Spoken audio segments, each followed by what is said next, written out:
확실히 믿으세요. 생명을 걸고 믿으세요. 이것이 진짜인가 확인하고 믿으세요. 어설프게 조건 걸면서 하나님과 거래하면서 믿는 것만큼 어리석은 게 없다는 거예요. 그런데 제가 예전에 가로세로 연구소라고 제가 되게 열심히 봤어요. 요즘은 또 KNN이라고 열심히 봅니다. 몇몇 어떤 정치에 관한 이야기, 뉴스에 관한 이야기들을 다루는 그런 유튜브 방송인데 제가 그걸 참 잘 봐요. 재밌게. 그들이 이야기하는 것들이 그나마 그래도 좀 불의에 대해서 저항하는 것 같고 그래서 보긴 보는데 얼마 전에 가로세로 연구소라는 곳이 서로 싸우다가 분열이 돼서 깨졌어요. 깨져가지고 만들어진 게 KNL이라는 겁니다. 근데 그 KNL도 얼마 전에 또 분열이 됐어요. 근데 그 분열된 세 사람이 전부 다 교회를 다녀요. 전부 다. 한 사람은 집사고, 두 사람이 집사고, 한 사람은 목사님 아드님이에요. 뭐, 그리고 남성교회고, 또 거기서 활동한다고도 얘기하고, 하여튼 셋 다 또 큰 교회를 다니는 것 같아요. 큰 교회를 다니면서, 교회 다닌다는 이야기들을 수시로 합니다. 그리고 가끔씩 성경에 대해서 이야기를 하는데, 잘못된 것들을 이야기를 해요. 그래서 참 걱정이 많고 그랬는데, 맨날 나와가지고 하는 얘기가 술 얘기들을 그렇게 하네요. 술, 무슨 술이 맛있네, 무슨 술이 뭐 어디서 만들었네, 그 술이 어쩌네, 어제 술을 먹어서 내가 얼굴이 부었네. 아니, 둘은 집사에 한 명 목사님 아들인데 맨날 그딴 술을 하고 앉았는 거예요. 그래서, 너희들도 참 걱정된다. 저 사람들이 저렇게 나와가지고 자신들 교회 다닌다고 그냥 자신있게 얘기해놓고서는 맨날 술 마신다 그러고. 이런 큰 교회 같은 경우는 그런 경우들이 많아요. 특별히 교단을 떠나서 감리교나 그런 데는 술을 마시고 담배를 피고 이런 것들이 허용되는 걸로 굉장히 유명하죠. 천주교는 말할 것도 없고 거기 제사를 드려버리니까 천주교는 말할 것도 없고 하나님의 이름을 이야기를 하면서 하나님을 이야기를 하면서 그렇게 자신들 모습을 그냥 이렇게 대충 살아가는 거예요. 대충 맨날 돈에 관한 이야기하고. 그 KNL에서 대표적인 분이 강용석 변호사라는 사람인데 그 사람이 똑똑한 걸 인정을 해요. 하버드도 나오고 워낙에 어려서 사시에 합격을 하고 천재 소리를 듣던 사람이니까. 그런데 그 사람이 그런 것들을 막 기독교에 관한 것들을 이야기하고 그럴 때는 답답하고 걱정이 됩니다. 근데 결과는 아니나 다를까 세 사람 중에 한 사람이 떨어져 나갔어요. 그래서 서로 비난하는 말들을 서로 또 하는 거예요. 참 답답한 거예요. 누군가는 틀렸겠죠. 둘 중에 하나는 틀렸을 거 아니에요. 둘 다 서로 잘못했다 그러니까 둘 다 잘못했다. 그러면은 하나님의 사람들이라면 어떻게 했을까요? 어떻게 할까요? 아무것도 안 하죠. 침묵하겠죠. 자신이 잘못했다고 얘기하죠. 낮아지겠죠. 누군가는 잘못한 게 누군가는 문제가 있는 건데 그래도 문제가 없대요. 저 사람이 문제가 없대요. 그럼 세상 사람들이 어떻게 생각할까요? 여러분들 교회를 다닌다고 하면서 술을 마시면서 괜찮다고들 해요. 막 요즘 젊은 사람들 음주 문화가 너무나도 많이 퍼져 있으니까 술 마셔도 괜찮다고들 하죠. 심지어는 어떤 교회에서 담배 피워도 괜찮다고 해요. 그렇게 대충 세상과 양다리 걸치고 세상과 타협해가면서 그리고 믿음생활 하는 사람들 여러분들 또 운전할 수 없어요. 운전할 수 없어요. 절대로. 그 사람이 교회를 몇십 년 다니니까 뭘 했건 성경은 정확하게 분명하게 얘기하잖아요. 우리가 뭐라고요? 두 주인을 섬길 수 없다고요. 하나님과 돈을 같이 섬길 수 없어요. 근데 맨날 나와가지고 돈 얘기를 하고 있어요. 똑똑한 거 인정하고 세상을 냉철하게 판단하는 것들 인정해요. 인정하는데 그렇게 돈을 밝히고 세상 문화를 밝히면서 하나님의 사람이다? 절대로 그럴 수 없습니다. 적당히 나를 위해, 안전을 위해, 나의 높임을 위해 우상으로서의 하나님을 섬기지 마셔야 합니다. 얼마 전에 세계 테마기에 거를 이렇게 보는데 콜롬비아가 나오더라고요. 콜롬비아라는 나라에 대해서 제가 잠깐 찾아봤어요. 그들이 카톨릭 국가예요. 카톨릭 인구가 90%입니다. 우리나라 기독교 인구가 약 한 25%? 요즘은 더 적게 보는 사람들이 많아요. 18%에서 20%로 됩니다. 근데 그 나라는 카톨릭 국가인데 카톨릭 인구가 90%예요. 그러니까는 주일이면은 전부 다 천주교 성당에 나간다는 거죠. 여러분들 아시다시피 콜롬비아는 대표적으로 떠오르는 게 뭡니까? 마약. 마약이에요, 마약. 마약을 미국에 공급하는 나라가 콜롬비아예요. 그래가지고 이 콜롬비아에서 마약을 제하면 나라 경제가 운영이 될 수가 없어요. 그래서 콜롬비아에서는 은연중에 그 마약을 생산하고 재배하고 유통하는 걸 어느 정도는 그냥 허용을 해야 됩니다. 한 동네가 그냥 마약 생산국이에요. 마약 생산국. 그래서 그 동네 사람들이 마약 때문에 다 잡아놨는데 그러면 동네 사람들이 다 잡아내요. 그게 바로 콜롬비아예요. 근데 그 세계 테마기양을 보는데 거기서 어떤 분이 이제 어부인데 모르겠어요. 그분이 마약과 관련돼 있는지 모르겠지만 대부분의 국민이 마약과 관련돼 있으니까 어부인데 이제 자식을 위해서 기도를 하는 거예요. 하나님 이렇게 도와달라. 걱정이 되는 거예요. 콜롬비아라는 나라가요. 남미의 대부분의 국가들이 천주교 국가들입니다. 다 카톨릭이에요. 근데 남미의 국가들이요 요즘 난립니다. 인플레이션 때문에 막 하루가 지나면은 닭 한 마리 값이 닭 2마리의 값이 돼 있고요. 막 난리가 아니에요. 막 돈을 이만큼 막 쌓아가지고 막 가져가야 뭐 계란 하나 사고 뭐 그런다고 해요. 대부분이 다 카톨릭 국가들이에요. 근데 왜 그들이 그럴까요? 하나님을 믿는다고 하는데 그들은 왜 그렇게 범죄를 저지르고 그렇게 좀 가난하고 열악하고 그런 환경 가운데 살아갈까요? 그들은 그 천주교라는 종교를 뭘로 바꿔버렸어요? 우상으로 바꿔버렸어요.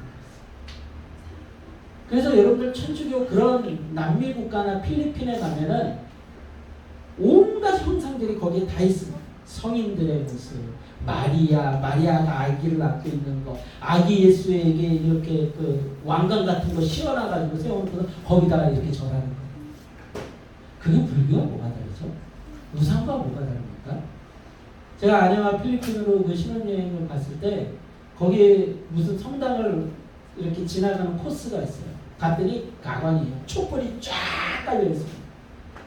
촛불이 수백 개가 이런 굵은 초가 쫙 있고요. 그 사이에 왕관을 쓴 아기 예수, 금색 옷을 입은 아기 예수가 딱 앉아있는 거예요. 동자 불교에서 보는 동자승 같은 동자승. 거기다 절들을 하고 앉았네. 저도 거기 앞에 가서 기도를 하고 그거를 만지면 복을 받는다고 생각해요. 심각하죠. 그러니 필리핀이라는 나라가 여러분들 우리나라에 뭐 무슨 체육관을 지어주고 뭐 우리나라가 힘들 때 우리 70년대에는 우리나라에게 원조를 해주고 하던 나라가 필리핀이었어요. 근데 지금은 아시아의 한여 국가?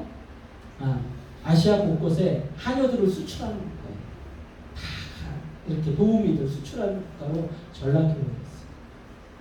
왜요? 거기 천주교에 나는 사람들이 하나님을 믿는다고 하는데 그들은 왜 그렇게 삶을 살아가는 걸까요? 왜 그래요? 그들은 하나님을 섬기고 있지 않아요. 그저 하나님 모습을 닮은 우상을 섬기고 있는 것이죠.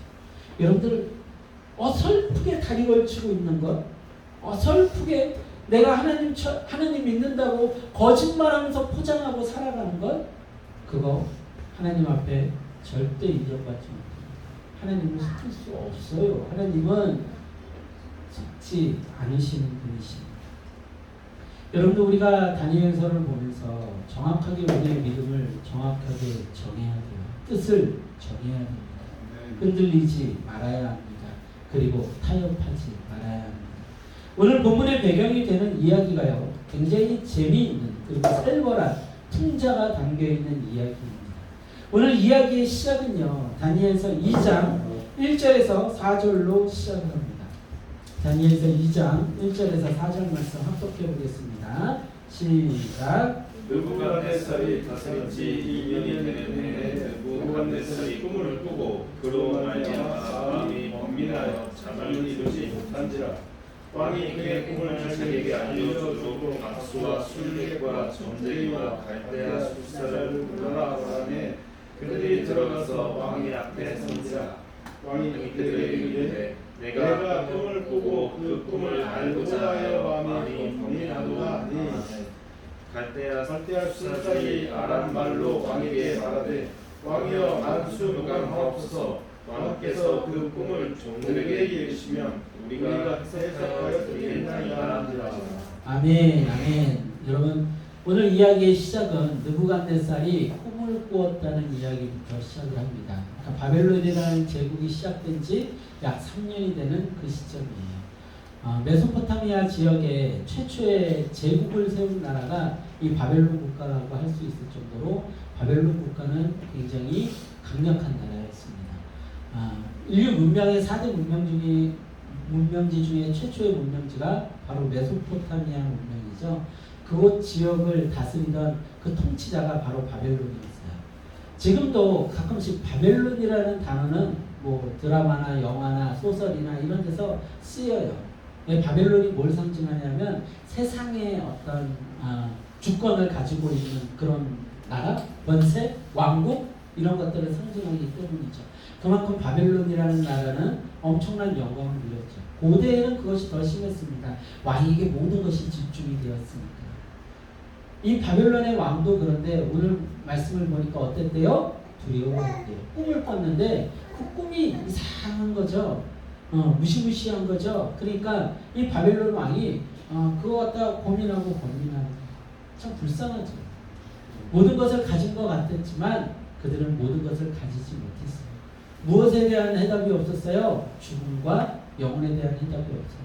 가진 사람일수록 거기에 대한 고민이 더 많습니다.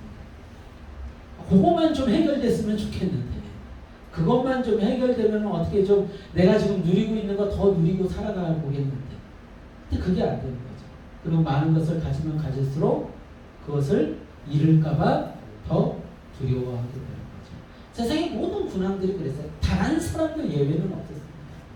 모든 것을 가지면 가질수록 그 두려움의 크기는 우리가 상상하는 것 이상이었을 테죠. 만약 예를 들어서 이런 거죠. 왕에게는 그런 사람들이 있잖아요. 그 뭐라 그러더라? 그 이름이 있는데 그때 음식을 대신 한번 맛보는 사람들. 상황. 예? 상황. 상황이요? 좀 고민을 하고 대답을 하시고 거기서 상황이 왜 나오십니까, 주여? 수라상 비교하는. 네, 상황이 아니죠. 하여튼 김이상궁.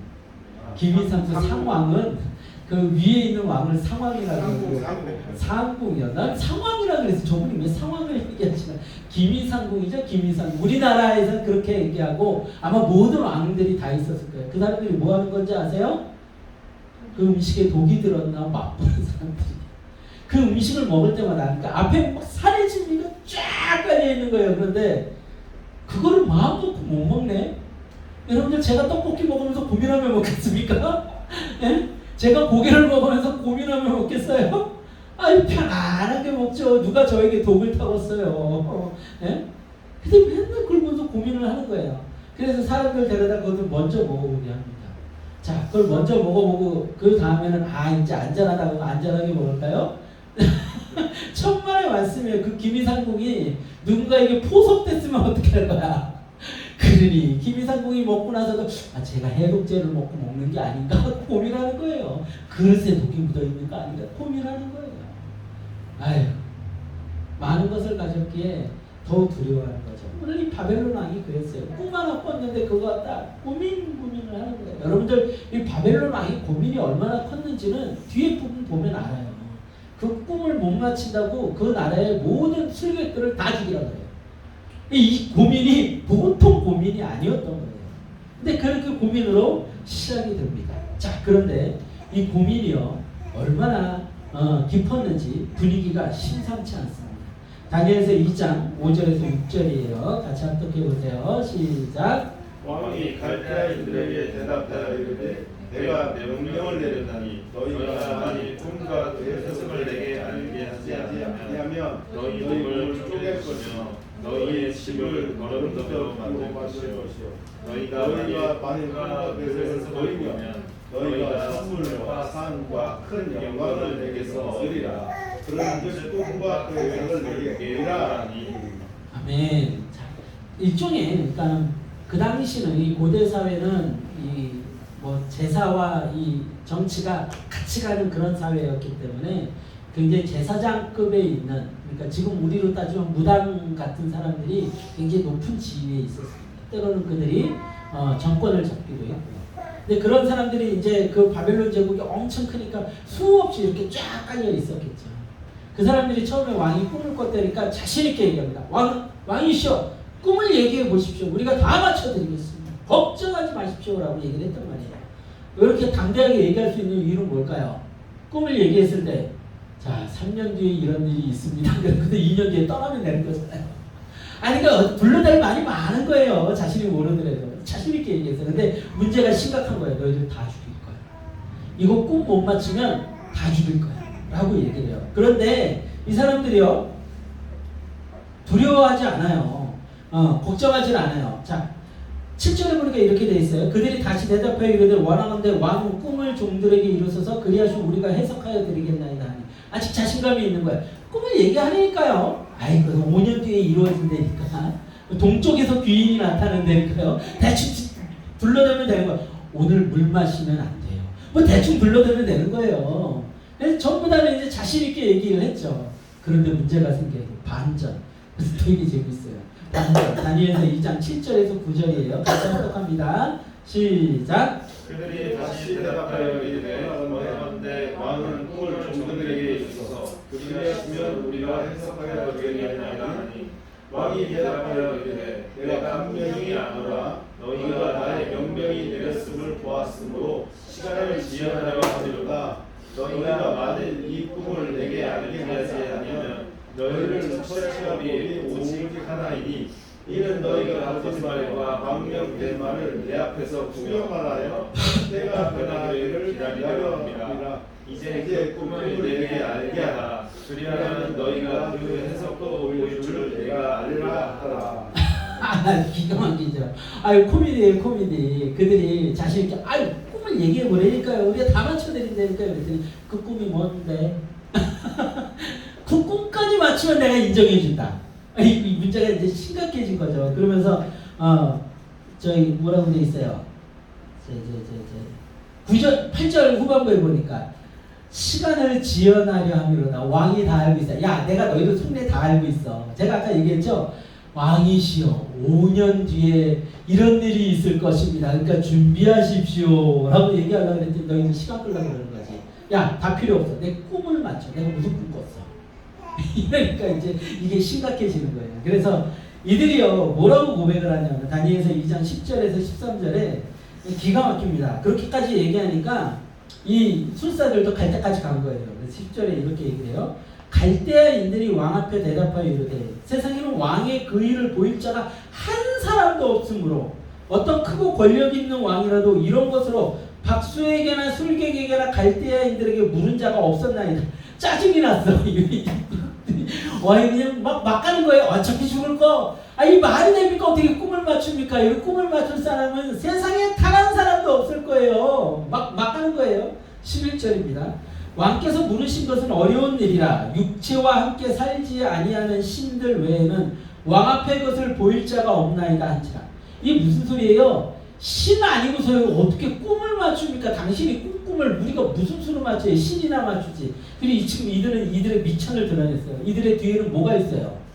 자신들의 뒤에 뭐가 있다고 지금까지 주장을 하세요? 신이 있다고 주장한단 말이에요. 우리 뒤에는 신이 있어요. 여러분 수많은 무당들이 그러잖아요. 우리 봉자승 신이 뭐 아니면은 뭐 무슨 관우신이 당신에게 뭐 이런 얘기를 합니다. 그런데 지금 이 박수나 술객들이 이 무당들이 뭐라고 얘기를 하냐면 그건 신이나 맞추는 거예요. 그러면 그동안 얘네들이 뭐란 거예요? 뻥친 거죠. 거짓말한 거죠. 그 얘기 지금 하고 있는 거예요. 12절입니다. 왕이 이로 말미암아 진노하고 풍분하여 바벨론의 모든 지혜자들을 다 죽이라 명령하니라. 왕의 명령이 내리면 지혜자들은 죽게 되었고 다니엘과 그의 친구들도 죽이려고 찾았더라. 그러니까 다니엘과 그의 친구들도 왕이 3년 동안 열심히 훈련시켜서 뭐를 만들려고 한 거예요. 그런 것들을 맞추는 사람으로, 세상을 해석하는 사람으로 세우는 거예요. 그러니까 다니엘과 세 친구도 그에 해당한다 생각해서 그 다니엘과 세 친구까지도 죽이려고 한 거죠. 너무나도 화가 난 거예요. 그래가지고 여기서 보면 성경에서 지혜자들을 하고 있는데 이거는 일종의 반어법이에요. 비꼬는 거예요. 그들은 자신들이 지혜롭다고 생각을 하죠. 세상의 사람들은 자신들이 지혜롭다고 생각을 해요. 그래서 있지도 않은 귀신, 있지도 않은 신에게 막 빌면서 그것이 우리의 문제를 해결해 줄 거라고 생각을 하는데 정말로 어렵고 힘든 일 앞에서 그들이 할 수 있는 건 뭐다? 아무것도 없다. 멸망뿐이다. 그것을 성경이요 굉장히 재미있는 이야기로 풍자로 우리에게 들려주고 있는 거예요. 역사 속에 있었던 실제 사건으로 우리에게 얘기를 해주고 있는 것이죠. 세상 지식의 한계죠. 모든 것을 해결할 것처럼 말하지만 가장 중요한 죽고 삶의 문제, 영혼의 문제 앞에 침묵할 뿐입니다. 제가 지난주에도 가디언즈 오브 갤럭시라는 영화를 보고 이야기를 해줬죠. 제가 그 1편, 2편을 다 봤어요. 우리 그 영인 형제가 디즈니 플러스를 해가지고 다 봤어요. 덕분에. 이 2편에 제가 그 2편을 보면서도 이건 그 기독교를 공격하는 거고 하나님을 공격하는 영화다라는 인식이 있었는데 이제 어떤 건지 정확히 기억을 못 하고 있었어요. 그런데 이번에 다시 봤는데 그 주인공 남자의 아버지가 나왔는데 그 아버지의 이름이 뭔지 압니까? 에고예요. 에고가 어디서 등장을 하냐면 예수님께서 요한복음에서 7가지 예수님에 대한 표현을 합니다. 에고 에이미, 나는 무엇이다, 나는 무엇이다, 나는 포도주다, 나는 양의 문이다 이렇게 쭉 표현을 하세요. 그때 사용된 게 에고 에이미예요. 그 에고라는 단어가 신적인 어떤 신에 대한 표현이에요. 여호와라는 이름 자체가 어떤 뜻이에요? 스스로 있는 자. 나는 나다라는 뜻을 가지고 있는 것이 여호와란 말이에요. 그러니까 에고 에이미도 예수님의 그 메시아 대신 신적 권세를 뜻하는 그런 의미입니다. 근데 그 주인공 아버지가 신으로 등장을 하는데 이름을 에고라고 지었는데 그 에고라는 존재가 아들들을 전 우주의 생명체 있는 곳에 아들들을 다 심어요. 어디서 들었어요? 예수님이 하나님의 아들인 거예요. 우리가 하나님의 자녀인 거예요. 근데 그 아들들을 불러다가 자신에게 필요가 없으니까 다 죽입니다. 굉장히 그냥 이 성경 이야기를 완전히 비꼬는 거예요. 완전히 비꼬았어요. 근데 나중에 그 주인공이 이 에고라는 아버지를 거부를 해요. 나는 아버지와 같이 영원히 살지 않을 겁니다. 이 아버지가 막 그러는데 나는 영원히 살지 않을 새로운 세상을 만들지. 그 아버지에 대해서 막 총을 쏴버려요. 엄마에게 암을 심었다니까. 아들이 별 거지 같은 영화를 더러운 영화를 만들어 나가지고. 그 에고가 그 우주에 심었던 그 자기 자식들 있잖아요. 자식들을 윤두라는 어떤 사람, 그러니까 라바자라는 어떤 무법자들한테 작업을 하고 시켜요. 그래서 자기 뜻에 안 맞으면 다 죽입니다. 그래서 그 시체가 산더미처럼 살아있어요. 근데 그 에고가 얘기하는 게 기가 막혀요. 자신의 존재가 어디에서 왔는지 몰라요. 그러니까 하나님이라는 신마저도 우연 속에 만들어졌다고 사람들한테 얘기하고 싶은 거예요. 그래서 그 에고가 그렇게 얘기를 해요. 나는 어느 순간 정신이 들어보니 우주 한가운데 있었대요. 어느 순간. 그러고 나서 자신이 창조의 능력이 있는 걸 깨닫기 시작을 했대요. 그래서 별을 만들기 시작을 했어요. 그리고 그 별 안에 빛이 있으면 자신은 영원히 산대요. 아주 성경을 아주 더럽게 꼬아놨죠. 더럽게 꼬아놨어요. 근데 나중에 죽어요. 뭘로 죽는지 아십니까? 그 자기가 만든 별 안에 심장이 그 중심에서 북북 뛰고 있어요. 거기에 요만한 나무 인형 같은 외계인이 있는데 그 그루트라는 애기 그루트가 이야 뛰어가가지고 폭탄을 싣고 도망옵니다. 그리고 폭탄이 터져 죽어요. 그리고 흙으로 변합니다. 아주 그냥 성경에 있는 이야기는 다 집어넣어요. 그게 저는 너무 인상적이에요. 우연히 우주 한가운데서 자신을 인식이 생기기 시작했고, 그러면 그 우주는 어디 있었는데? 그 우주는 어디서 시작이 됐는데? 좋다 이거야. 에? 하나님이라는 존재조차 우연히 만들어졌다고 얘기를 하는데, 그러면 그 하나님이라는 존재가 어디서 시작이 됐는데? 그러니까 모든 걸 우연에 끼워 맞추려면 우연해. 모든 게 우연해, 모든 게. 사람이 어느 날 꼬리가 없어지고 우연이에요. 모든 게 우연이에요, 모든 게. 그래서 그걸 믿으래요. 그게 정답이래요. 그런데 그 영화를 보고 나오면 사람들이 영혼에 대한 어떤 해답을 얻죠? 인생에 대한 어떤 해답을 얻나요? 가디언즈 오브 갤럭시를 딱 보고서는 아 그래 신은 거짓이구나, 인간이 최고구나, 인간을 사랑하는 우리 그 못나고 루저 같은 자들이 이렇게 힘을 모으면 아름다운 세상을 만들 수 있구나 하고 그 가디언즈 오브 갤럭시를 보고 나오면 사람들이 세상을 아름답게 만드나요? 그 사람들 나오면서 뭐예요? 쓰레기 버리죠. 쓰레기통에 쓰레기가 산더미예요, 산더미. 엘리베이터에서 서로 밀고 난리도 아니에요. 그 영화관 안에서 팝콘 먹고 막 콜라 먹고 나와가지고 들컥하면 그 엘리베이터 안에 막 들고 가우 냄새. 그리고서는 뭐예요? 집에 가서 또 싸우겠죠. 또 분쟁하겠죠. 또 고민하겠죠. 내일 뭐 먹고 자냐. 저 사람은 나한테 왜 그러나. 뭔 해답을 주는 거지. 자신들이 똑똑하다고 지혜롭다고 여기면서 무언가 막 떠드는데요. 영혼의 문제 그리고 죽음의 문제 앞에 아무런 해답을 줄 수 있는 존재는 없어요. 기껏 그들이 하는 이야기는 뭐예요? 과학자들, 진화론자들, 그리고 유물론자들, 이런 사람들이 기껏 하는 얘기 뭐예요? 인간은 흙에서 와서 흙으로 가는 거예요. 여러분 세상은요 인생의 정답을 줄 수 없어요. 그래서 그 근원적 두려움은 해결하지 못합니다. 어떤 인간도 많은 것을 누린다고 해서 두려움이 없지 않아요. 오늘 이 왕이 그것을 보여주고 있잖아요. 그 두려움에 대한 해답을 그 누구도 주지 못하고 있어요. 두려워 죽겠는데 아무도 그 해답을 주지 못하고 있는 거예요. 여러분들 그 근원적 두려움이 어디서 왔어요? 신라곤에서 왔어요. 낙원에서 쫓겨나면서 왔단 말이에요. 하나님이라는 존재를 잃어버리면서 우리 안에 두려움이 생겼단 말이에요. 그래서 모든 인생은 평생을 통해서 두려움 가운데 살아가요. 먹고 사는 거에 대한 두려움, 병에 대한 두려움, 자연재해에 대한 두려움, 전쟁에 대한 두려움, 죽음에 대한 두려움, 상실감에 대한 두려움, 왕따에 대한 두려움, 버림받을 거에 대한 두려움. 모든 두려움이 그 신라곤에서 시작이 된 거예요. 즉 원죄에서 온 것이므로 인간의 노력과 어떤 그 노력으로 절대로 해결될 수 없어요. 명상한다고 해결될 수 있을 것 같습니까? 상담을 한다고 해결될 수 있을 것 같아요? 자기계발서를 쓴다고, 자기계발서를 본다고 해결될 수 있습니까? 과학이 발전된다고, 그리고 자신이 성공한다고 대신될 수도 해결될 수도 없는 것이 바로 인간의 두려움이다. 여러분 연예인들이 프로포폴 많이 하죠? 유명한 사람들, 기업인들 프로포폴을 많이 합니다. 최근에 프로포폴 그 주사를 맞았다가 문제된 사람이 유아인이라는 영화배우입니다. 굉장히 유명하죠. 저도 유아인이라는 배우 굉장히 좋아했습니다. 굉장히 연기를 잘해요. 근데 그 연기가 약 빨고 한 거였더라고요. 마약 먹고 한 연기여서 그게 연기를 잘하지. 약 빨고 연기를 하니 얼마나 잘하겠어. 몽롱한 상태에서. 근데 그 유아인이라는 이 사람이요.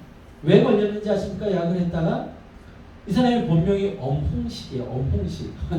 유아인 얼마나 멋있어요. 근데 본명이 엄홍식이야. 저도 좀 가명을 쓸까 봐요. 다니엘이나 이런 거. 이복구 너무 그렇잖아요. 근데 프로포폴을 얼마나 했는지, 프로포폴을 어떨 때 쓰냐면 연예인들이 잠약을 때 써요. 잠자기 위한 도구를 씁니다. 그래서 자기가 돈을 많이 주고서는 한 병원에다가 루트를 뚫어가지고서는 처방전을 받아가지고 프로포폴 주사를 맞는 거예요. 아니면 비밀리에서 한다거나. 근데 이 어몽식이라는 사람이 유아인이 얼마나 그 프로포폴을 많이 맞았는지 이 식약청인지 어디서 이거를 조사를 그 경찰인가 검찰에 의뢰를 한 거예요. 이 사람 이상하다. 프로포폴을 너무 많이 맞는다. 이 사람 좀 약을 할 가능성이 있다. 그렇게 의뢰를 한 거죠. 그래서 어몽식 씨를 잡아들인 거예요. 유아인을 잡으려고 한 게 아니라 어몽식 씨를 잡아들였는데 이 사람이 유아인이네. 그래가지고 피검사를 했더니 마약이 하나가 아니라 5가지인가? 뭐 코카인 뭐 어쩌고 저쩌고 해가지고 여러 가지 뭐 이렇게 마약이 여러 가지 한 게 다 나온 거예요. 그래가지고 막 끌려다니고 뭐 이렇게 뭐 조사를 하고 난리도 아니에요. 근데 문제는 이 어몽식이라는 사람이 유아인이 잡혔더니 이 사람과 같이 약한 사람들까지 몽땅 잡혀 들어가게 됐거든요. 그래가지고 잠을 못 자요, 잠을. 근데 어떻게 이제 프로포폴 맞지도 못하니 큰일 났어. 괴로울 거예요. 잠 못 자는 것만큼 얼마나 괴로워요. 멀뚱멀뚱 계속 멍청하고 있는 거죠. 아, 내가 이렇게 감옥에 끌리더라고. 감옥에 끌려다 보면 내가 무슨 일을 겪을 텐데 온갖 상상으로 잠 또 못 자요. 또 못 자. 지금은 어떻게 하려나 모르겠어요. 여러분 근데 어때요? 그들이 그 약을 하고 성공을 하고 돈을 많이 벌고 좋은 집에 살고 그걸로 그들의 두려움이 해결이 됐나요? 해결 안 된다니까요. 해결 안 돼요. 요즘 무슨 유랑단? 댄스 유랑단? 그 뭐죠? 이효리 씨랑 뭐 여러 사람 나와가지고 무슨 유랑단을 만들었어요. 춤을 춰가지고. 그래서 옛날에 왕년의 배우들이 다 모인 거예요. 뭐 김한선, 엄정화, 이효리, 뭐 춤 잘 추는 배우들 이렇게 모여가지고서는 예능을 하는 거예요. 근데 여기저기 다니면서 공연하고 하는 프로가 생겼는데 김한선 씨의 집을 비춰주더라고요. 근데 그 김한선 씨가 그림을 잘 그리나 봐요. 여러분 김한선 씨 알죠? 아마 연세 있으신 분들은 더 잘할 거예요. 우리 문사태 입사님 젊은 시절에 김한선 씨 보면서 이러면서 아마 보셨을 것 같은데 최고였어요. 김한선 씨 하면 김한선 씨가 20살이 안 돼서 데뷔를 했을 거예요. 그래가지고 그 당시에 김한선 씨가 눈이 한 반쯤 감겼어요. 약을 한 사람 같다는 소리를 많이 들을 정도로 섹시 콘셉트의 최고봉이었습니다. 최고봉. 지금 이효리 뭐 이런 사람은 비교가 안 돼요. 왜 그러냐면 지금 경쟁 상대들이 있어요. 그때는 김한선이 최고였어요. 근데 그 김한선 씨가 나와가지고 이제 그림을 잘 그리나 봐요. 그래서 자신이 누구의 그림을 그린 그림이 이렇게 나왔냐면 프리다 칼로? 뭐 멕시코의 유명한 화가인 것 같아요. 프리다 칼로의 그림을 그 소파 뒤에다가 엄청 크게 걸어놨더라고요. 근데 그 프리다 칼로가 죽기 전에 한 이야기가 뭐냐면 이 죽음의 여행이 행복하기를 그리고 다시 돌아오지 않기를 이렇게 이야기하고 죽었대요. 이 프리다 칼로라는 사람이 어떤 사람인지 찾아봤어요. 그랬더니 멕시코에서는 이 사람의 그림을 거의 국보로 여기더라고요. 그만큼 멕시코에서는 유명한 사람이에요. 그리고 뭐 공산주의를 신봉해가지고 사회운동도 많이 하고요. 그런 일을 많이 했던 사람인데 이 사람이 죽음 전에 무슨 얘기를 했냐면 이 죽음의 여행이 행복하기를 그리고 다시 돌아오지 않기를. 그러니까 지금 살고 있는 그 삶이 이 프리다 칼로라는 사람은 행복했다는 거야? 안 행복했다는 거야? 그래서 그 옆에 있는 이효리가 이 김한선한테 묻는 거예요. 언니는 어때? 언니는 이 세상에 다시 돌아오고 싶어? 다시 리턴하고 싶어?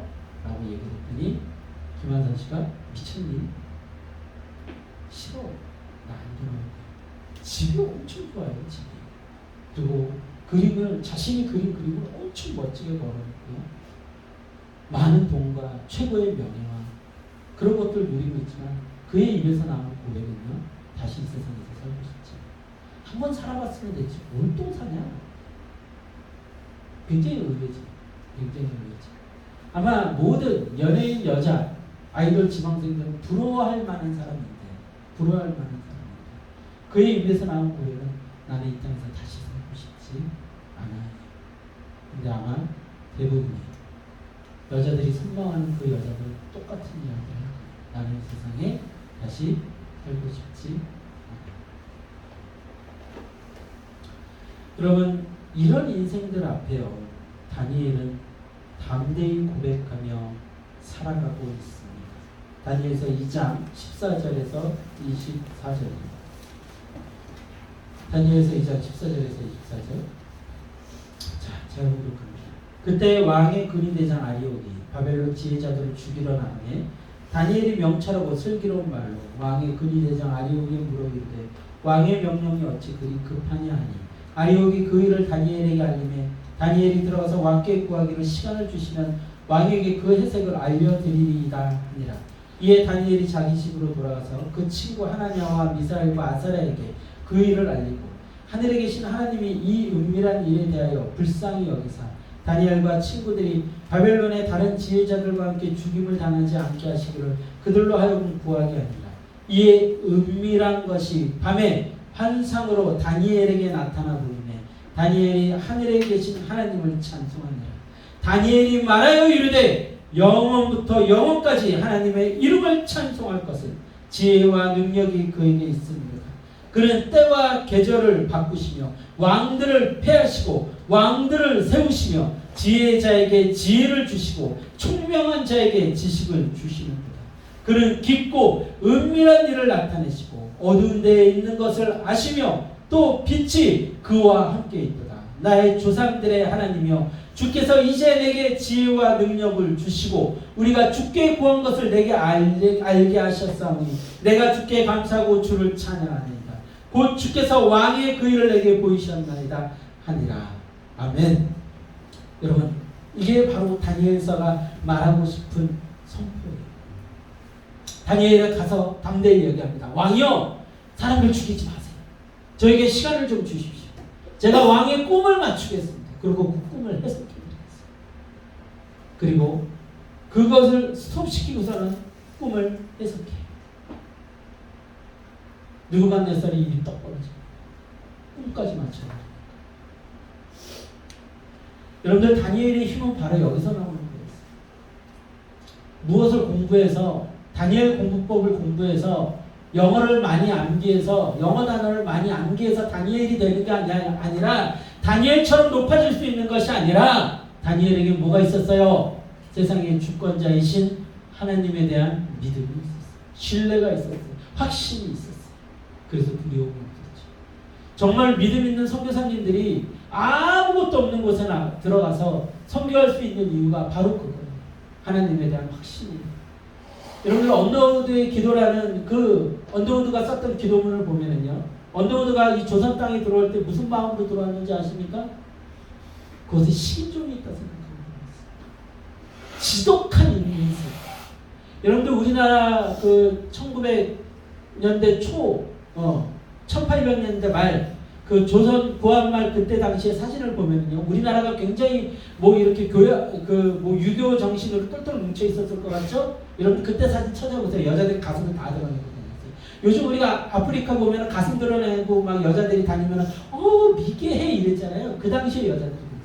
가슴 다 드러내고 다녔어요. 아무 때나 애기들 전부. 그것이 여자들이었어요. 그러다가 여기저기 팔려다니고 남자들한테 성폭력당하고, 그게 그 당시에 여자들의 운명이었어요. 그게 우리나라였어요. 그러니 미국이라는 그 나라, 영국이라는 나라에서 선교사들이 들어왔을 때 우리나라 사람들이 얼마나 미개해 보였겠어요. 사방에는 질병이 막 가득합니다. 노예제도가 있어요. 종이라는 게 있어요. 그래서 양반들이 그 종을 마음대로 부려먹습니다. 갖다 팝니다. 자식들을 팔고요. 도무지 이해 안 되는 일들이 막 벌어지고 있는 거예요. 그게 바로 한국이라는 나라였어요. 그러니까 선교사들이 봤을 때는 기가 막힌 거예요. 기가 막힌 거예요. 소문이 어떻게 돌았는지 압니까? 이 나라에 들어오는 선교사님들한테 조선이라는 땅에는 식인종들이 있어. 식인 문화도 있어. 그도 그럴 것이 우리나라에 뭐가 있었어요? 보릿고기가 있었죠. 보릿고기가 벌어지면 자식들이 누구를 잡아먹었냐면 부모들을 잡아먹었어요. 늙고 힘없는 부모들을요 잡아먹었어요. 먹고 살기 위해서. 생명을 유지하기 위해서. 그리고 그 부모를 잡아먹다 더 먹을 게 없으면 뭘 먹어요? 자식까지도 잡아먹었어요. 그게 우리나라였어요. 그게 대한민국이었어요. 그래 이 선교사들이 들어왔을 때는 엄청나게 미개해 보였죠. 근데 그들이 그런 땅에 들어와서 하나님의 복음을 전하고 예수님의 그 말씀을 온전히 심을 수 있었던 그 힘이 어디에서 나왔어요? 하나님에 대한 신뢰예요. 하나님에 대한 확신. 그것이 그들을 지켰죠. 지금도 마찬가지. 우리가 이 땅을 살아갈 때 우리를 지킬 수 있는 힘은 어디서 나와요? 하나님에 대한 주권에 대한 확신. 두려워하지 마십시오. 두려워하지 마십시오. 여러분들 먹고 사는 문제 누가 책임지세요? 하나님이 책임지세요. 하나님이 책임지세요. 제가 교회를 개척하고 나서요. 처음에 아무 일도 안 했어요. 아무 일도 안 했어요. 그리고 교회에서 사례비 나오는 걸로 그냥 하루하루를 지냈습니다. 기도하면서, 예배드리면서, 말씀 보면서.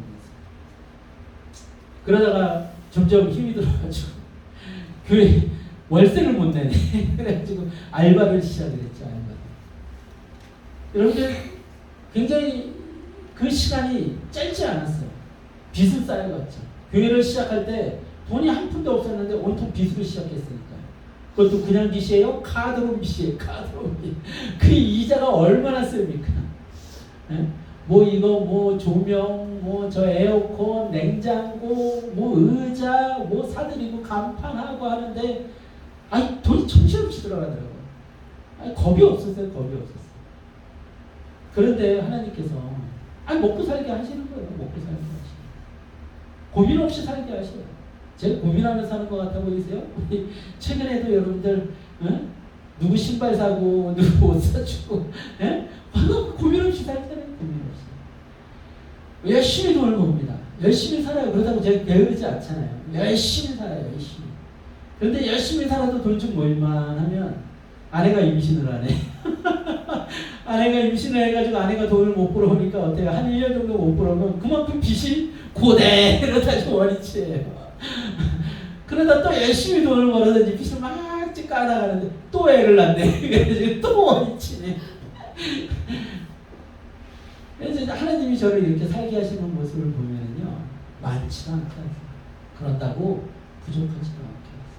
제가 여러분들에게 재밌는 이야기 했죠. 제가 처음에 12평짜리 오피스텔에 살았어요. 그러다 15평으로 옮겼어요. 17평으로 옮겼어요. 그래서 교회로 왔어요. 교회가 40평이네. 와 너무 넓은 거예요. 너무 넓은 거예요. 근데 이제 40평 아파트로 갔네. 그 다음은 어디로 갈지 기대가 돼요. 그렇다고 제가 지금 돈이 많나요? 아니지. 하나님이 저를 이렇게 이끌어 가시는 방법이 딱 그거예요. 돈에 의지하지 않고 세상에 의지하지 않고 그렇다고 부족함에 굶주리지 않고 어떻게 해요? 딱 적당하게 하나님이 주시는 만나로 살게 하시는 거예요. 요즘 좀 고민했어요. 우리 아들들이 커가는데 우리 자식들이 커가는데 이제 조금 더 안정적인 걸 해야 되는데 잠깐 고민을 한 적이 있었어요. 근데 오늘 아침에 말씀을 보는데 하나님이 그러시는 거예요. 언제는 네 힘으로 살아. 언제는 네 힘으로 살아. 고민하지 마. 세상 앞에서 담대해라. 아무것도 두려워하지 마. 주 너의 하나님이 지켜주실 것이다. 네. 두려워하지 마십시오. 세상 앞에서 우리가 살아가는 방식은요 하나님의 주권을 믿고 살아가는 거예요. 다니엘은요 왕의 꿈을 마치고 해석을 합니다. 그리고 그 일의 결국은요 세상이 하나님을 인정하는 거예요. 우리는 그것을 위해 부름받았고 쓰임 받을 거라는 거죠. 다니엘서 2장 46절에서 47절 말씀 우리 같이 합독합니다. 다니엘서 2장 46절에서 47절입니다. 같이 합독합니다. 시작. 이에 느부갓네살 왕이 엎드려 다니엘에게 전하고 예물과 향품을 그에게 주게 하니라. 왕이 대답하여 다니엘에게 이르되 너희 하나님은 참으로 모든 신들의 신이시요 모든 왕의 주인이로다. 내가 님이 이 의미한 것을 나타내었으니 내 하나님은 또 의미한 것을 나타내시는 이시로다. 아멘. 아멘. 뭐라고 되어 있어요? 하나님은 참으로 모든 신들의 신이시요 모든 왕의 주제이시로다. 이 고백을 지금 누가 하고 있어요? 느부갓네살. 누구를 통해서? 다니엘을 통해서. 하나님이 하나님의 사람들을 부르시고 우리가 해야 될 삶의 목적이 바로 이거예요. 우리의 삶을 통해서 뭐가? 하나님의 영광이 드러나게 해야 되는 거예요. 그래서 제가 옷을 열심히 사요. 좋은 차를 타요. 향수를 멋지게 뿌립니다. 최고의 부인과 함께 다닙니다. 남자에게 최고의 이 액세서리는 명품이 아니에요. 아름다운 부인이죠. 그죠? 네. 대답을 안 하세요. 여러분, 하나님께서요, 우리로 하여금 무엇을 하기 원하세요? 세상 앞에 담대하기 원하세요. 그리고 세상이 우리 앞에 하나님을 인정하게 되는 통로가 바로 우리가 돼야 돼요. 이것이 네. 우리가 살아가는 목적이에요. 네. 우리가 부름받은 목적이에요. 움츠려들어서 두려워하면서 염려하면서 걱정하면서 어떡하지? 내 자식 대학 못 보면 어떡하지? 어떡하지? 요번에 집에서 쫓겨나면 어떡하지? 어떡하지? 어떡하지? 어떡하지? 아이고 나 삶이 이래요. 반찬 가게에 가서 이야기하고 부동산에 가서 이야기하고 만나는 사람들한테 그죠? 삶이 어렵네요. 괴롭네요. 그래고서는 그 사람이 갈 때 인사하죠. 아이고 권사님 안녕히 계세요. 나가면서 뭐라 그럴까요? 에휴, 하나님 별거 없네요. 우리 얼굴에서 뭐가 드러나야 돼요? 빛이. 어둠이 아닙니다. 근심이 아닙니다. 담대함의 빛이 있어요. 확신의 빛이 있어요. 저 사람은 뭐지? 저 사람은 왜 똑똑하지? 저 사람은 왜 지혜롭지? 저 사람은 왜 이렇게 담대하지? 저 사람은 왜 친절하지? 저 사람은 왜 부드럽지? 왜긴 왜요? 하나님을 믿습니다. 네. 하나님이 모든 걸 채워주시니까 두려워하지 않아요. 그게 하나님을 믿는 사람들이 살아가는 방식. 우리 다니엘이 그러잖아요. 왕이시여, 왕이시여. 잠깐 멈추십시오. 내가 거기에 대한 해답을 주겠습니다. 하나님이 우리에게 답을 주시고 라고 기도하고 그 꿈부터 다 얘기합니다. 이 꿈의 내용에 대해서 뭐 여러 가지 이야기들이 많아요. 이 앞에 내용이 긴데 뭐 그게 뭐 어떤 제국들을 뜻한다 뭐 그거는 여러분들이 다 모르셔도 될 것 같아요. 그거를 안다고 해가지고 뭐 거기에 대한 정확한 해석 그런 것들 내리기란 쉽지 않아요. 꿈에 대한 이야기에 대한 다니엘의 해석이니까. 근데 다니엘서에 그 내용들이 담겨져 있는 이유는 뭐냐면 다니엘이 어떤 한 신상을 본 이야기를 그 느부갓네살이 꿈에 대한 이야기를 하는데 로마 시대까지 예언해가지고 이야기를 합니다. 그래서 고등 비평이라는 걸 하는 사람들은 성경을 비평하는 사람들은 다니엘서가 나중에 쓰여졌다고 얘기를 하는 거예요. 너무 역사에 대한 정확한 해석들이 있기 때문에. 근데 그런 것들에 대해서 공격받을 소식들이 많아요. 그래서 그거 갖다가 뭐 왕이 보았던 신상의 머리가 무슨 뭐 금으로 돼 있고 뭐 팔이 은으로 돼 있고 뭐 발이 뭐 주석으로 돼 있고 뭐 이거에 대한 해석은 뭐 그렇게 중요하지 않아요. 그것들을 이야기를 하면서 다니엘서가 이야기하고자 하는 바가 있는 거예요. 그게 뭐예요? 세상의 주권자가 누구다? 하나님입니다. 느부갓네살 왕이 막 두려워하죠. 두려워해요. 자신의 것이 다 없어질까봐 두려워합니다. 근데 다니엘은요, 그 꿈을 해서 그러면서 그 왕에게 이야기를 하는 거예요. 이 왕국 무너질 거예요. 그리고 다른 왕국이 세워질 겁니다. 다니엘에게는 두려움이 없어요. 두려움이. 누구에 대한 확신만 있는 거예요? 하나님에 대한 확신만 있는 거예요. 두려움이 없어요. 여러분들, 그 두려움이 없는 인생들에게는 평안이 함께 있는 것입니다. 여러분, 하나님은 기독교는 구걸하지 않습니다. 네. 사랑을 보이며 인내하며 기다리는. 여러분들 교회 좀 와주세요. 빨리빨리 사람이 늘어야 되는데 교회에 재정이 없는데 빨리빨리 늘어야 되는데 그러면서 사람들한테 구걸하고 교회에 오면 쩔쩔매고 믿음도 없는데 집사직분 주고 믿음도 없는데 권사직분 주고 믿음도 없는데 장로직분 주고 집사직분 받을 때는 300만원 권사직분 받을 때는 500만원 장로직분 받을 때는 1000만원 헌금 내야 돼. 그래서 장로들이 다 돈 많은 사람들이 세워지는 거예요. 교회에 헌금 많이 해야 되니까 교회 재정 유지해야 되니까 믿음 있는 사람들이 아니라 사회에 성공한 사람들 물론 다 그런 건 아니에요. 많은 교회들이 그래요. 그러니까 교회가 힘을 잃어가는 거예요. 거짓 믿음 있는 사람들이 나 집사야, 나 권사야, 나 장로야, 나 목사야 이런 거. 그런 구걸하는 거죠. 어떻게 교회 크게 지어놓고서는 빚져놓고서는 구걸하는 거죠. 저는 너무 감사해요. 제가 편의점 일 밤새 가면서 일하면서 주일날 이렇게 담대하게 설교할 수 있다는 거에 너무 감사해요. 너무 감사해요.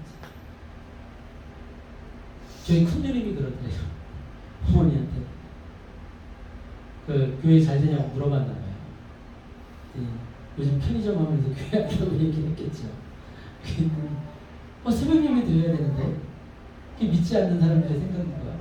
저희 큰누님은 교회를 알긴 알아요. 교회를 다녀보셨어요. 그러니까 새벽 예배도 아시죠. 근데 지금 신앙생활은 안 하세요. 아마 부르심이 있을 것 같아요. 근데 어쨌든 새벽 예배 드려야 되는데 새벽 예배 하면서 뭐 하라고요? 하나님한테 열심히 일을 하고 그래야 교회 부흥한다. 편의점 일을 하면서 교회를 이렇게 개척교회를 해나가는 개척교회가 아니죠. 그냥 교회죠. 교회를 해나가는 이 모습이요. 주변 사람들한테 이상하게 보일 수도 있어요. 그럼 그 시선이 불편할 수도 있어요. 제가 다 설명하지 않아요. 다 설명 못해요. 꼭 어떻게 다 설명해요. 교회란 이런 곳이고 하나님이 저에게 주신 부르심은 이런 거고 제가 이런 의미 이런 것 때문에 일을 하면서 주일 예배만 이렇게 드리고 있는 거고 꼭 어떻게 다 설명할 거예요. 앉혀놓고 한 3박 4일 얘기하면 다 설명이 가능할까요? 3박 4일로도 부족할 수도 있어요. 침묵하는 거 기다리고 하나님이 대변해 주실 겁니다. 하나님이 답변해 주실 겁니다. 잘 일일이 그 사람들 시선 의식하면 이렇게 못 있죠. 이렇게 못 있죠. 뭐 해야 돼요? 여러분들 답답해야 돼요. 성도 여러분, 왜 전도 안 하고 뭐 하시는 겁니까? 자, 성경에 어떻게 나와 있죠? 하면서 그 말씀 갖다 드릴 거예요. 자, 이번에 총동원 전도 중에 한 명씩 데리고 오세요. 아니, 어느 성도님 왜 안 데리고 오세요? 왜 안 오셨지? 안절부절. 그러면서 무슨 말씀을 전해요? 무슨 말씀을 선포해요? 아니요.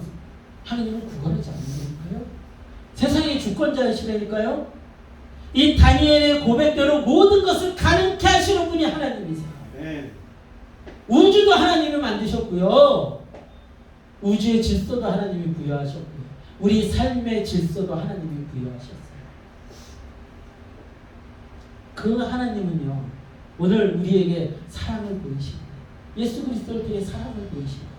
그리고 인내하며 기다리시는 거예요. 하나님 왜 구걸합니까? 창조주 하나님이 우리를 붙들고 계신 이유는 뭐예요? 단 한 가지죠. 우리에게 빚을 져서? 아니죠. 뭐예요? 빚은 우리가 졌죠. 우리를 붙들고 계신 이유는 뭐예요? 사랑. 우리를 사랑하시는 단 그 한 가지 이유예요. 그래서 인내하고 계시는 하나님이 힘이 없어서가 아니라 저 악한 자들을 그냥 두시는 게 하나님이 힘이 없어서가 아니라 그 하박국의 질문처럼 하나님 저 악한 자들이 왜 선한 자들을 죽이고 저들이 왜 득세합니까? 라고 질문했을 때 하나님은요 하박국에게 걱정하지 마라. 걱정하지 마라. 내가 속히 이룰 것이다. 멀지 않은 때에 내가 너에게 모든 것을 이룰 것이다. 라고 이야기하십니다. 세상이 인생이 삶의 벽 앞에 부딪힐 때 인생은 그저 하나님 앞에 엎드릴 뿐. 아무 답이 없어요. 주치의가 뛰어나면 서울대에 있는 그 교수가 주치의면 여러분들 그 사람에게 평안이 있고 안전할 것 같아요? 그 주치의가 암에 걸리는데, 그 주치의가 죽어버리는데, 그 주치의가 돈만 밝히는데, 명예만 밝히는데 그 사람에게 자신의 생명을 맡기고 살아요? 여러분들 그 모든 인생들이 인생의 벽 앞에 부딪히면 하나님 앞에 엎드리는 방법밖에 없어요. 모든 것을 가졌다고 하는 사람일지라도 모든 힘을 가졌다고 하는 사람일지라도 인생의 벽 앞에 부딪히면 질병이든지 물질이든지 명예라든지 인간관계라든지 그 죽음 앞에, 그 죽음의 문제 앞에, 죽을 만큼 힘든 문제 앞에 부딪히면 모든 인생이 동일합니다. 뭐예요? 하나님 찾아요. 하나님 찾아요. 우리에게 어려운 일이 갑자기 순간적으로 벌어지면 모든 사람들이, 믿는 사람들은 모두 다 뭐예요? 아이고 하나님, 아이고 하나님 아버지. 믿지 않는 사람들은 아이고 하나님. 똑같아요. 아이고 하나님, 아이고 하나님, 아이고 신이시. 기회가 있을 때, 부르심이 있을 때 하나님 앞에 겸손히 통회하며 무릎 꿇고 나와야 합니다. 아멘. 아멘. 아까 우리 해주 청년이 기도하면서 그런 거예요. 우리 아무것도 할 수 없다. 아무것도 할 수 없다. 아, 기도문 쓰는 거 보면 진짜 믿음이 있나 그냥 깜짝깜짝 놀래요. 깜짝깜짝 놀래요. 주여. 여러분, 우리가 아무것도 할 수 없어요. 정말 아주 인생에서 가장 중요한 문제 앞에서 아무것도 할 수 없어요. 내가 오늘 밥 먹는 거 내가 정할 수가 있죠. 나 냉면 먹을 거야. 나 짜장면 먹을 거야. 정할 수가 있죠. 근데 암사기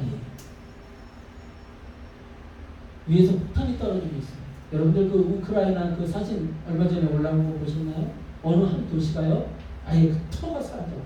터가. 여러분들 인간들이 개발해온 뭐 폭탄, 뭐 폭탄의 아버지?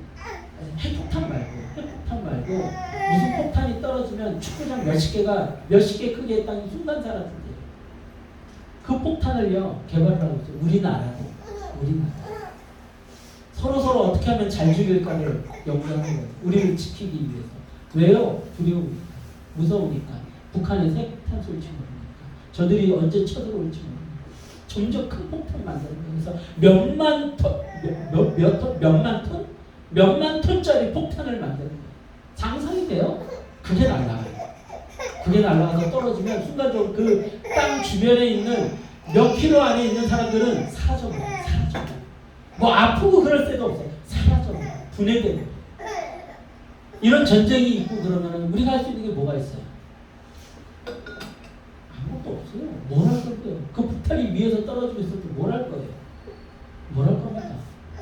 인생이 정말로 중요한 문제. 갑자기 공기가 사라져요? 요즘 자연재해 많이 일어나죠? 태풍이 와요? 사람들은 막 그런 두려움도 있죠? 뭐야? 우주에서 유성이 떨어져요? 혜성이 떨어져요? 뭘 할 수 있는데? 아무것도 할 수 없어요. 아무것도. 여러분, 우리가 의지할 수 있는 대상은 하나님 한 분입니다. 그 하나님, 그 주권을 믿고 살아가는 자가 있고 그 주권을 믿지 못하고 살아가는 자가 있고, 여러분은 어떤 자로 살아갈 것입니까? 하나님의 주권을 믿고 신뢰하는 자로 살아갈 것입니까? 네. 그런 자에게는 하나님께서 평안과 지혜를 주실 거예요. 그러니까 하나님을 알고 살아가도 되는 거죠. 세상 가득히 여호와를 아는 지식이 가득 채워질 것입니다. 그리고 하나님은 그곳에서 우리를 다스리며 통치하며 살아갈 것이고 우리도 또한 왕 노릇하면서 살아갈 것입니다. 네. 오늘 말씀의 제목이 세상 앞에서예요. 여러분들 세상 앞에서 어떤 모습으로 살 것입니까? 두려워서 발발 떨면서요? 염려 걱정하면서요? 그렇게 염려 걱정하면서 살아왔더니 좀 나아졌나요?